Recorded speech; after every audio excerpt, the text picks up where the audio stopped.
Patroclus's body, his dead warrior boy. One nation won the world by reading Greek for this, and fell when Wild was jailed for his bellboy's kiss. Marvellous Zeus himself took lightning eagle shape. Down-cheeked Ganymede enjoyed God's thick-winged rape, and lived a youth forever, forever as can be, serving his nectar to the bearded deity. The whole world knew the story, the whole world laughed in awe, that such love could be the thunder of immortal law. When Socrates climbed his ladder of love's degrees, he put his foot in silence on rough Alcibiades. Wise men still read Plato, whoever they are. Plato, whose love-led Aster was his morning star. Plato, whose love-led was in death his star of night, which Shelley once witnessed as eternal light. Catullus and tough Horace were slaves to glad young men, loved them, cursed them, always fell in love again. Caesar conquered the world, top emperor power, lay soft on the breast of his soldier of the hour. Even Jesus Christ loved his young John most. Later he showed him the whole heavenly host. Old Rome approved a beautiful bodied youth.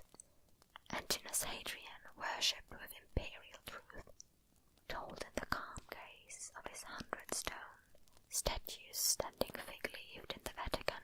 Michelangelo lifted his young hand to smooth the belly of his Bacchus, a 16-year youth, whose brick sends up his drunk.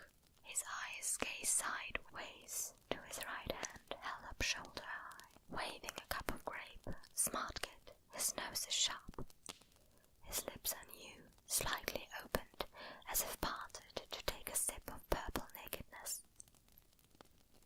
Taste Michelangelo's mortal bearded kiss.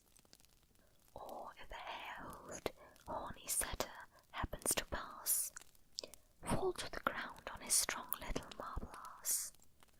Michelangelo loved him. What young stud stood without trousers or shirt, maybe even did what the Creator wanted him to in bed. Lay still, with the sculptor's hand cupped on his head, feeling up his muscles, feeling down his bones, palm down his back and thighs, touching his soft stones.